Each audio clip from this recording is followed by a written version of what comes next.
So we're not yet done. I don't have my interview partner yet. I hope everybody can hear me though. Hi everybody. I'm very excited that I have so very many. Here we go. Wiebke will be here in a second. We have already.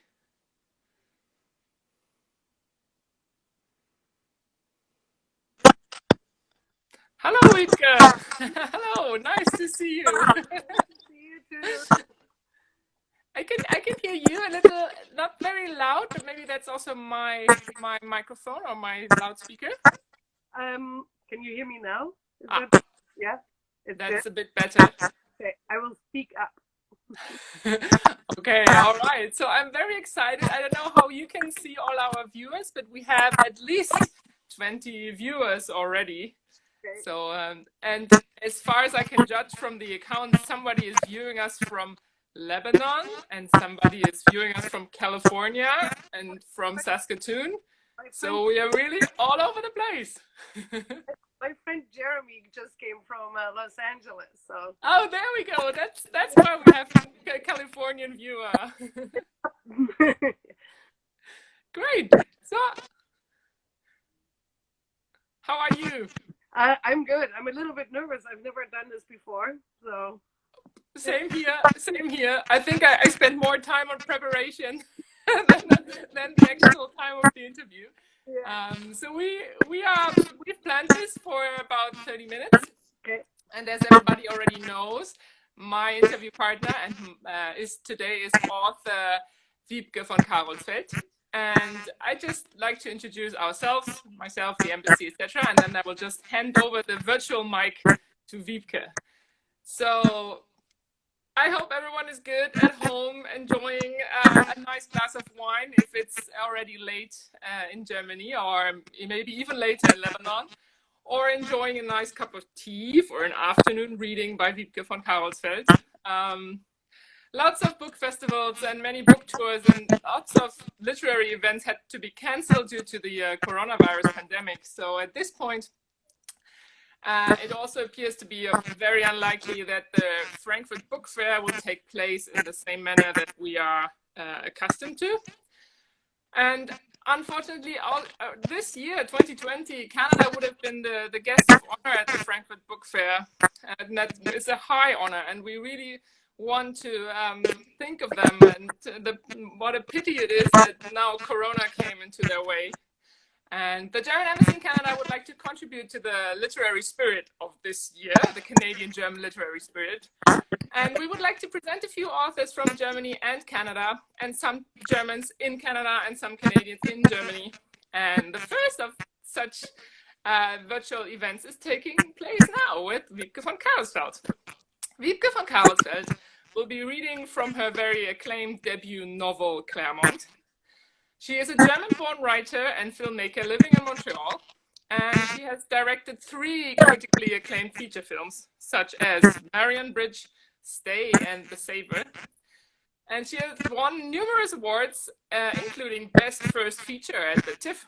So her debut novel, Claremont, is a gripping story of one family's journey through grief and towards healing. And our live virtual reading today will be followed by a Q&A. So I did see lots of comments already. If there were questions, I'm sorry, I can't read them yet, but I will read them out as soon as the Q&A period starts. So Wiebke, here's your mic. Hi. Well, thank you for hosting this series. It's very exciting. It's very nice to be doing this. It is very sad that our world has come to this standstill. But I mean, in a weird way, it also opens up other doors, like always in life. But thanks for hosting it, and thanks guys for signing up. I can see there's some of my friends signed up, and I wonder if it's Michelle from Lebanon. Anyways, great that you could come. So I'm gonna read. I was asked to read for 15 minutes, which seems like a long time, but yeah.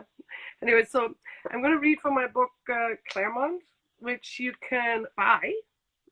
You can buy it through the publisher Linda Leaf Publishing at their website a lot of local bookstores are still taking orders for curb pickup or delivery, and of course the big bad people also. And by the way, it delivers everywhere in the world, and I've been getting pictures of people from all over the world. So if you do get it somewhere, send me a picture and I'll post it. It's a really fun thing. Anyway, so I'm going to, without further ado, start reading. So the book, as you probably know, is about surviving a tragic incident. And moving on from difficult times. I guess it's kind of timely, actually. So I'm going to start right in the beginning. Not the very beginning, but it's very much in the beginning. It's right in the beginning. So it's a little bit hard what happened. So you've been warned. But the rest of the book really is about healing. And so this is like the toughest part, basically. Okay. So it's told from the point of view of a 9-year-old boy. His name is Tom. And in the middle of the night. Tom waited 100 more breaths before opening his door 1 millimeter at a time. He was afraid to make even the tiniest of noises, but he needn't have worried. This was a home with doors that did not creak. Emboldened by the continuous silence, Tom took a first tentative step forward towards his parents' bedroom. A patch of light seeped out from underneath the closed door. Once there, Tom stopped. Pearls of sweat stung his eyes. He wanted nothing more than to retreat to his room, to fall asleep, to be done with this night. But still, he opened the door. Mom might need him again. Inside, once carefully folded shirts were scattered here, there, and everywhere. His slipper sat on top of the rumpled bed. The sheets were covered in dark red stains. Tom nudged the door open further, his feet now moving forward of their own volition, sidestepping a shattered vase, a bright pink bra, beads from a broken necklace. Next to one of his father's golf clubs, he found his mother. Her face smeared with blood, her right eye swollen shut, only the left one open, barely. Tom, she whispered, as a colossal roar exploded inside the boy's brain, drowning out her voice. She closed her eyes and her head rolled to the side. An angry lump already growing on her forehead, her left foot stuck outside, off to the side, unmoving, naked, twisted, disconnected. Then her big toe twitched, and the boy remembered what he was supposed to do next. He scrambled to find her phone, but it had been unplugged from the charger, and it took time to unearth it from underneath a pile of scattered clothes. Tom couldn't remember the number he was supposed to dial, though he knew it had to be a 9 and a 1. When at long last he hit upon 911, his hands shook so hard the phone slipped and fell to the ground. My mom, he whispered, when finally he got through. Just then, he heard a sharp bang explode below. Please, he said. Blood, he added, but his voice sounded hollow and his words made no sense at all. My mom, he tried again, but then he heard a moan, and from her lips, instead of word, spilled blood. We're dying. So, this is our most horrific beginning. But as I said, the book really is about healing. And so the woman, Tom's mother, her name is Mona, she does die.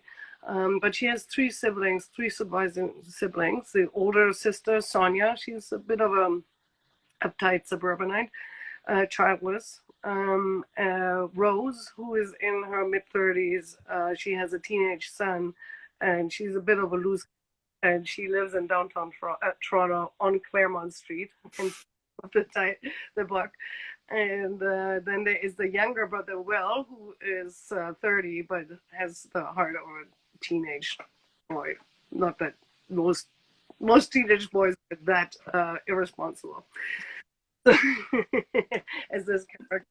Anyway, so the book basically tells the story of the year after this tragic incident from the point of view of these four people. And the next part I'm going to read is about a week later at the wake. And it's told from the point of view of Rose, the younger sister. She just visited with her brother-in-law, maybe a bit too long. Anyway, you'll have to read the book. Anywho, here she comes. An hour later, Rose stepped out of the house, feeling both giddy about having gained new insight into her brother-in-law's inner life and guilty about that very insight. On the front walkway, she found Tom crawling up and down, battling an army of ants trying to reach a puddle of apple juice. Rose lit a cigarette and sat down at the far end of the stoop. Tom, his new pants already ripped at the knees, looked tiny for his 9 years. His eyes were masked by his shaggy hair, his shoulders bent. Did you know that some ants live off the vomit of others? Rose asked. Years of staffing the help desk at the library had made her a fountain of random facts, and talk of bodily fluids had always done the trick with Nick.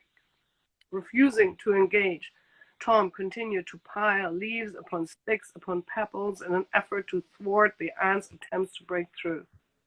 The boy had yet to speak a word, but who could blame him? Rose, too, was at a loss for words, not that that had stopped her from speaking. They have one abdomen, but 2 stomachs, one for personal use and one to store food for the community. How cool is that? Tom scooped over to Sonia's bed of geraniums, searching for more ammunition, mulch, gravel, an abandoned mitt. All of it now rained down on the unsuspecting ants, making them scatter in every direction. Fine, I'll leave you to it then, Rose said as she flicked away her cigarette. But never underestimate the little ones. These guys can carry 50 times their own body weight. That's like you lifting a horse and a cow at the same time. Sorry. That's the end of that section. And then it switches over to Tom. So as I said, the book switches between the different POVs. So it goes to Tom now. Why did adults insist on talking when that only made things worse? Tom picked up Aunt Rose's abandoned cigarette, not even half smoked, glowing still. One drag was all it would take for the nastiness to slip away, for serenity to come. Tom knew this from watching Mom race to the corner store when Dad was in one of these moods. She would rip open a pack even before getting out of the door, flicking her lighter, inhaling deeply. Sorry, Pumpkin, she'd say, once peace was restored. Now I'm all yours. The cigarette butt, still moist from Aunt Rose's saliva, smelled yucky, but Tom knew what had to be done. It's important to finish what you start, his mother had said so often it became a joke between them. It's important to finish this ice cream, he'd say. Absolutely, she'd reply, looking as if she might have cried. Tom closed his eyes and inhaled, waiting for his anger to ease, for nasty feelings to go away, for calm to arrive. Instead, the smoke seized his lungs, toxic like the fumes when Dad had burned the plastic chairs in a fit of rage. With each cough, pain dug more deeply into the boy's chest, like a miner probing for ore. Tears blurred his vision, numbing his senses, his brain racing in ever-tightening circles. Then everything disappeared. The coughing, the pain, the past, and even the future. Nothing existed but the right here, right now, free of all that no longer was, at peace, like gliding through the crystalline water in a canoe, joyful, like laughing without fear. But then Tom's breathing leveled out, and puke pushed up his throat. The butt burned into his fingers, and reality returned along with doubt, terror, and guilt. Tom heard a woman laugh. He opened his eyes only to be blinded by the late afternoon sun. A pickup truck sped down the street, spoiling the fresh air with its exhaust. A dog barked. A dog barked. Loneliness made Tom's jaw ache. He would never see his mother again, never snuggle in her arms, listen to her stories, feel loved. But that's what he deserved for being a coward, for playing with his stupid toys, shrinking away instead of being there for Mom when she needed him most. The sun moved behind the yellow house, and the chill settled onto the boy, his eyes scratchy with every blink. Over on the walkway, the ants had built a new path to the apple juice lake, goading Tom with their unwillingness to give up, taunting him with their determination. Not far from his feet, Tom noticed the still glowing butt. The smell of burning ants was comforting in a way tears simply were not.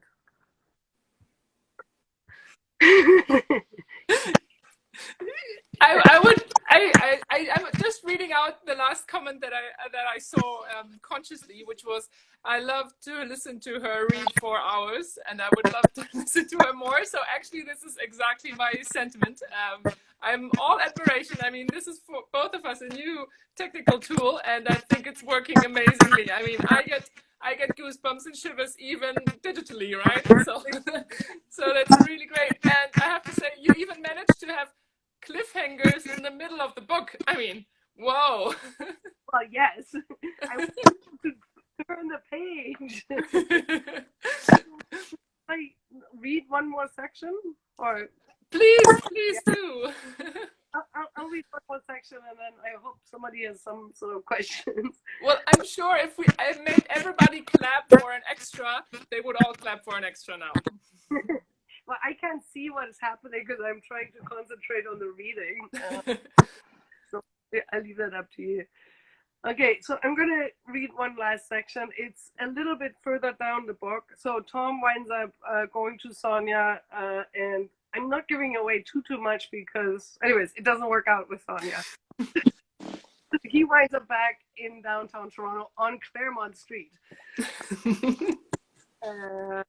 So he is now in with Rose in a kind of a messy house in downtown Toronto.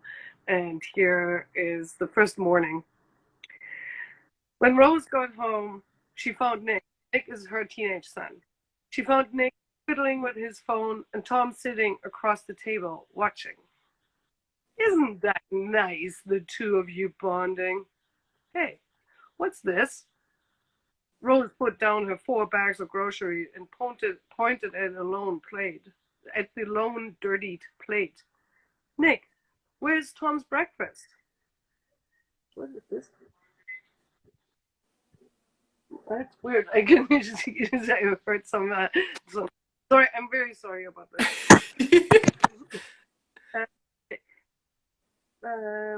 Okay, I'm gonna start again. Isn't that nice, the two of you bonding? Hey, what's this? Rose put down her 4 bags of groceries and pointed to the lone dirty plate. Nick, where's Tom's breakfast? I didn't know it was my job to feed him. Rose kicked her son's chair. I told you to be nice. I offered. And what? Did he say no? Did he say no? Mom, Nick said as he stood up. He's not going to starve himself, so just let him be. Rose watched her son leave. He had a point. Still, she plonked down a bowl of Captain Crunch in front of Tom, just to be safe. Then she put away the groceries and got busy with washing the dishes.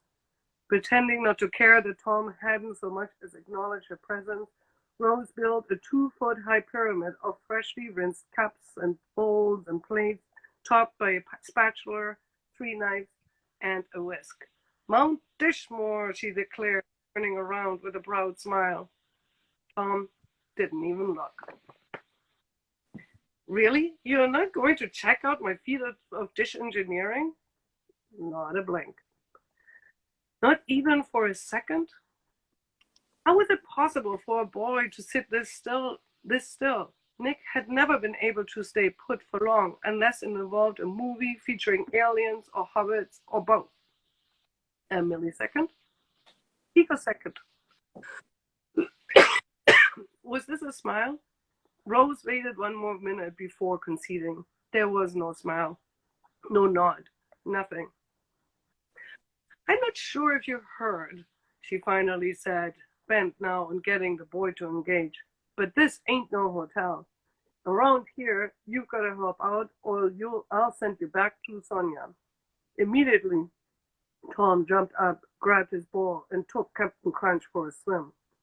Quickly, he added Nick's plate to the sink, followed by cutlery and Rose's half-drunk cup of coffee. I'm really sorry. I need to take a... Oh my God, I don't know. This is nerve-wracking, guys. And I couldn't even provide the water. I'm sorry.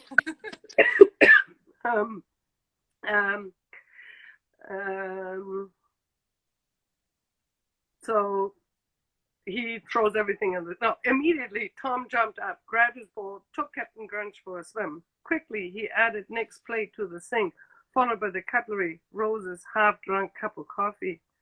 Tom, I was teasing, said Rose, instantly ashamed. But what did she expect? That the boy would snap out of his torpor just because she had made a callous joke? That he would be impressed with her pile of dishes, start to speak just because she wanted him to? Whatever she had learned by raising Nix clearly did not apply here. I'm sorry, said Rose. I love you. Obviously, this is your home. We will never let you go. Tom, unmoved by her pleading, swung around, on the lookout for more items to watch. Rose's teacup from last night, a spoon that had escaped under the counter, a bowl of moldy peaches. Turning towards the living room to scour for more, Tom's sleeve caught on the wooden spoon that stuck out from underneath a pile of dishes. One step forward, 2 steps back, Rose thought, as pots, pans, plates, and cups slid off the counter and crashed onto the floor. She had wanted a reaction and gotten what she deserved. Tom stopped running only at the far end of the living room. Then he turned slowly, his eyes wide open, both hands curled into fists. Rose realized. Oh, please don't worry, sweetheart, she said, stepping over the mess. It's just a bunch of crap.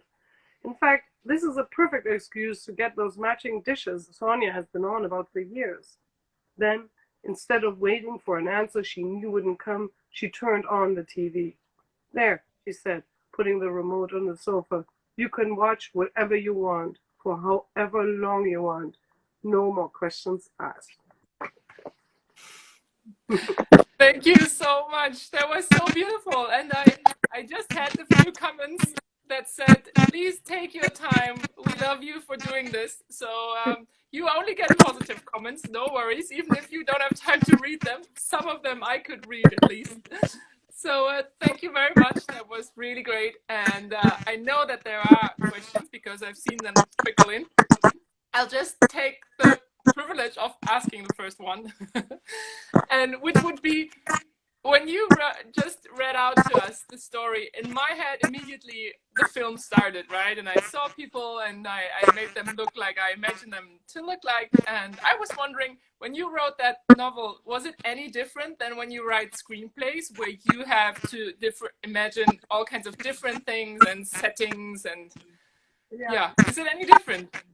It's very different. I mean, to be honest, it actually this story started as a film idea because that's what I live in and that's what I do. I'm a filmmaker, but over the year, but then it didn't go ahead. The screenplay didn't go ahead, so I decided to turn it into a novel. And I mean, the thing with screenplays, a good screenplay, it's most of the pages white. And in the novel, you have to fill the page with words, but each word still counts. So the amount of work that goes into writing a book is just phenomenal. Like, I mean, I suspected it before doing it, but I can confirm now it's a lot of work because you have to fill out everything. Like in the film, you have actors, you have production designers, you have editors, you have cinematographers. There's so much other stuff going on that will fill out the spaces that you leave on the page. Where book, you have to really try to get the reader to fill out the spaces and engage the reader. So you have to set it much more precisely. But that's not to say that you do it all by yourself. I mean, even in a book, there were many people that read it, that gave me feedback. There were editors. Now there's a translator into German. I mean, it never ends. Right. So I guess like the naturally following question now is actually two questions that I have that I could put into one. And the first one is, how long did it take you to write this first novel? And do you think the next one will be easier? And the second question is, what was your next book going to be about? Great questions. Well, it took a very long time to write this book. I'm going to say it took me 10 years.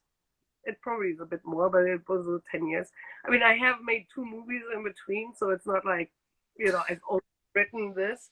But I really had to learn how to write a novel. Like, one thing is, for example, the screenplays are all written in present tense. So I did a whole pass on this book in present tense until somebody told me, no, novels are like in the past. Like, oh, darn. There's no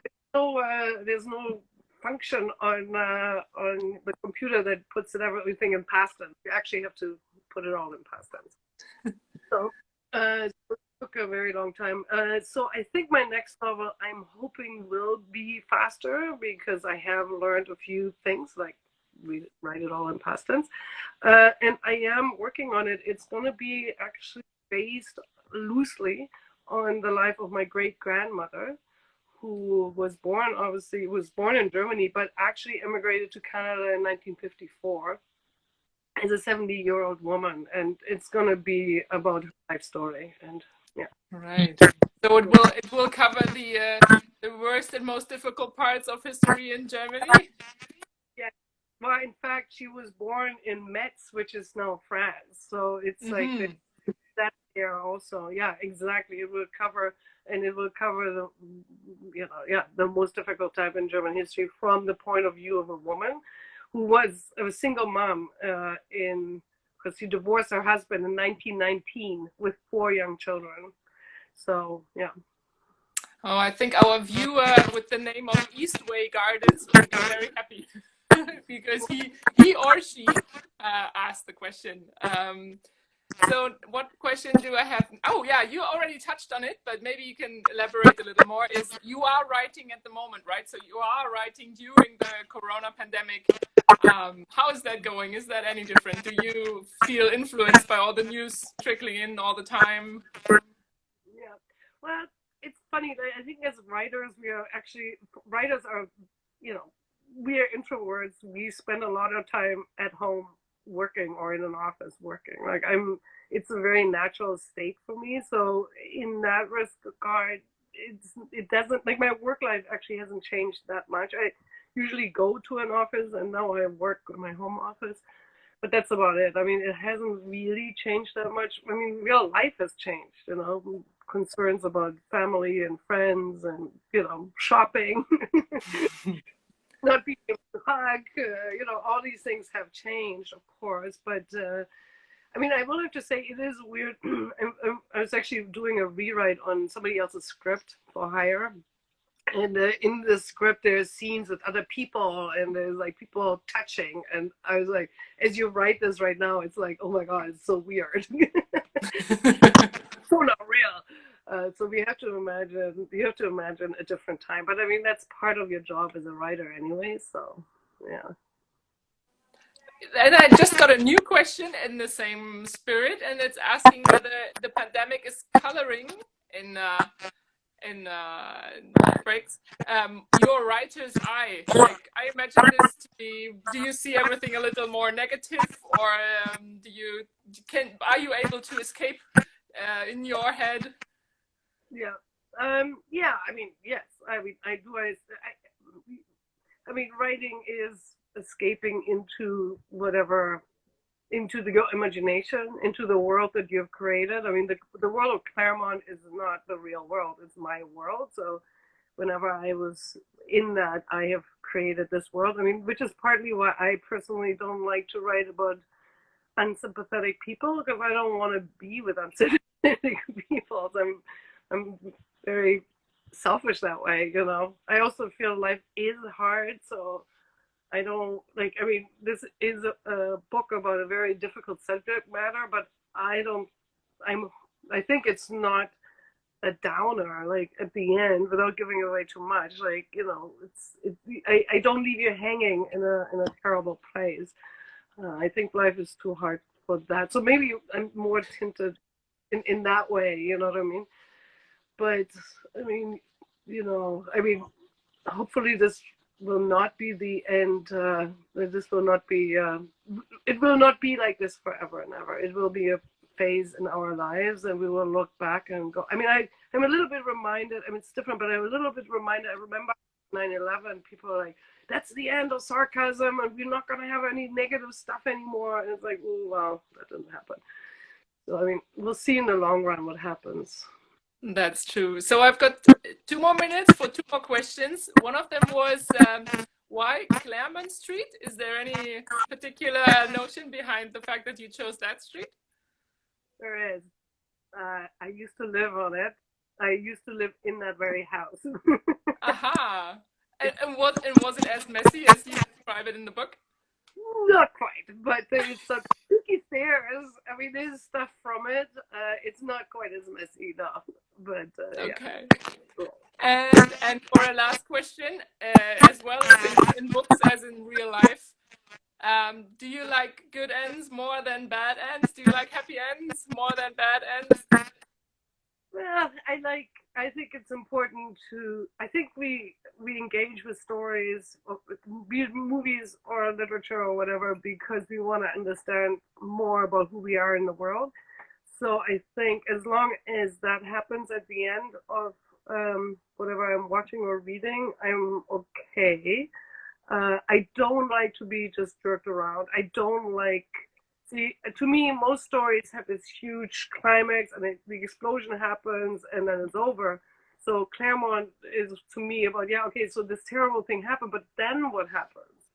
So for me, it's important that there's some sort of resolution and that it's earned, but it doesn't have to be positive or negative. It just has to feel organic with the story. And what is your greatest wish for the solution of this pandemic in the real world? Oh my God, I can't wait to hug my friends again and have dinner parties. I mean, I see my friends at a distance, and I do this Skype stuff or whatever, Facebook or whatever stuff. But I feel I miss the physical connection with my friends and sharing a meal, for sure. That was very well phrased. I think everybody who was watching feels the same way. I see people writing now hugs and kisses. So there you go. Feel digitally invited into their houses, I suppose. So thank you very much. That was the very first, and I feel very successful digital reading with Wiebke von Carolsfeld reading Claremont and answering a lot of questions and a lot of personal questions too. Thank you very much. Well, thank you for having me, and thanks for this initiative. And everybody, don't forget to get the book. Yes, Claremont, get the book. Bye-bye. The publishers need all the support that you can give them, for sure. That's true. Thank you. Bye-bye. Bye-bye.